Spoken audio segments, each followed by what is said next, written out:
Melanjutkan cerita sebelumnya, di mana hanya Seol yang masih berdiri di tengah ruangan yang porak-poranda.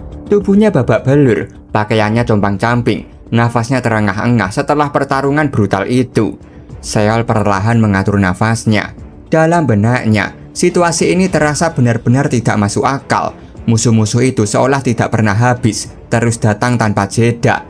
Tatapannya kemudian beralih ke arah pintu yang rusak. Ia menyadari ada seseorang yang bersembunyi di sana, tersembunyi di balik bayangan retakan. Dalam penilaiannya, ia sempat mengira sudah mengalahkan semuanya. Sosok asasin di balik pintu langsung menanggapi.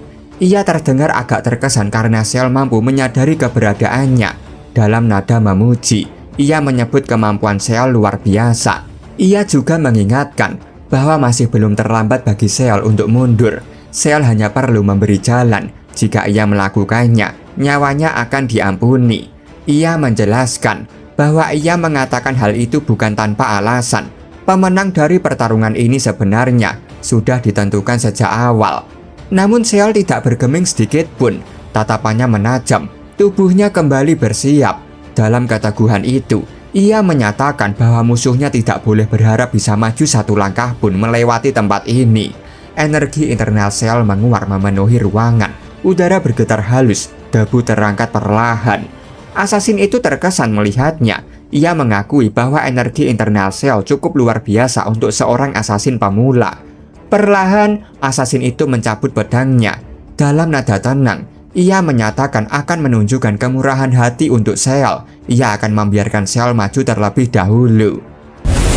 Energi internal asasin itu juga menguar ketika ia mengangkat pedangnya tinggi. Tekanannya terasa berat dan luas. Seol yang dipenuhi kewaspadaan menilai bahwa kuda-kuda berpedang pria itu cukup unik. Terlebih lagi, membahas siapa yang maju duluan dalam situasi seperti ini. Penilaian singkat itu menyimpulkan bahwa pria di hadapannya bukanlah asasin sungguhan.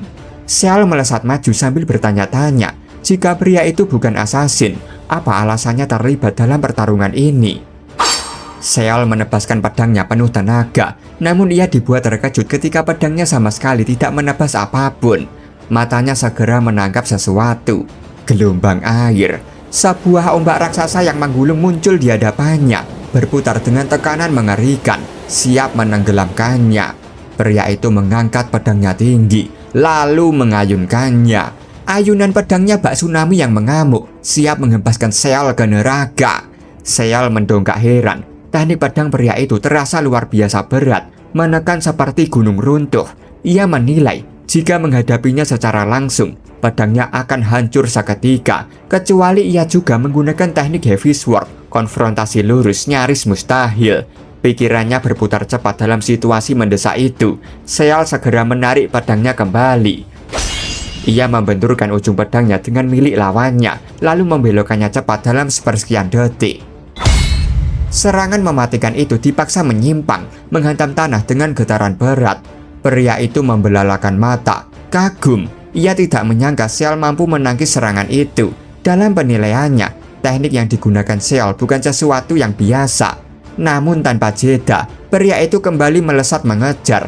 Dalam nadanya, ia menyatakan bahwa meski mengagumkan, tangkisan tadi justru mengungkapkan kelemahan Seol dalam pertahanan yang sebenarnya. Seol segera mengangkat pedangnya lagi. Ia kembali menahan serangan lawannya. Dalam benaknya, Seol menilai bahwa lawannya tidak mengetahui satu hal penting. Ia juga mampu menggunakan teknik heavy sword.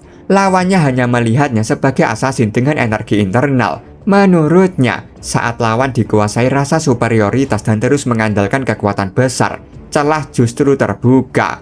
Seol melangkah mundur, menjaga jarak. Matanya menyapu ruangan sekitar dengan cepat, menghitung ruang, sudut, dan kemungkinan. Terlihat lawannya mulai merasa bosan melihat Seol hanya menangkis dan menghindar tanpa balasan berarti. Ia juga sadar bahwa Seol sedang mengulur waktu, namun ia tidak berniat membiarkannya. Pria itu menghilang dari tempatnya dalam sekejap. Dalam satu lompatan, ia melesat. Di udara, gelombang seperti tsunami kembali terbentuk, menekan dari atas. Dalam tekanannya, ia menantang Seol untuk menangkis serangan berikutnya jika mampu. Tatapan Seol menajam. Baginya, ini justru menjadi kesempatan. Ia segera memungut pedang yang tertancap di tubuh mayat di dekatnya. Dalam sekejap, ia mengingat esensi teknik dari wakil ketua regu Founding Divine, Dual Wielding Main Art. Tanpa ragu, Ciel mengayunkan kedua pedangnya. Satu tangan mengalirkan kekuatan berat Heavy Sword, tangan lainnya mengeksekusi momentum Heavenly Overload Ultimate Blade milik Socheon. Dua tebasan bertabrakan di udara. Tentangan keras menggema memenuhi ruangan, menghantam dinding memantul tanpa henti. Pria itu terkejut, serangan pamungkasnya kembali tertahan.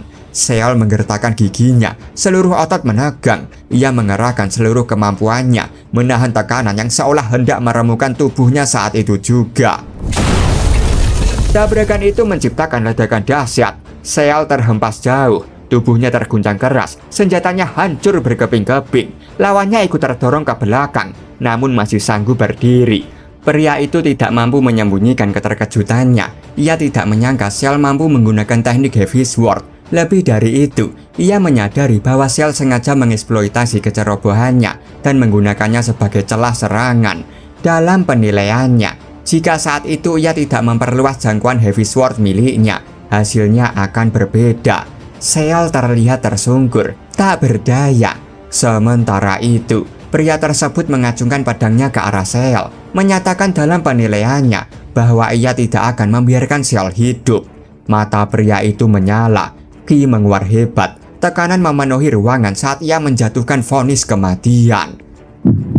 Tiba-tiba, jantungnya berdegup kencang, sesuatu datang. Ia merasakan kehadiran yang begitu kuat, tatapannya melirik ke arah pintu masuk. Energi itu tidak asing, Mon Wang. Dalam sekejap, ia melakukan penilaian cepat, tidak seperti Ciel yang masih bisa ia pastikan untuk dikalahkan.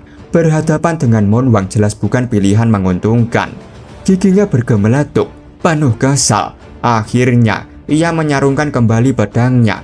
Dalam nada dingin, ia menyatakan bahwa Ciel hanyalah bajingan beruntung.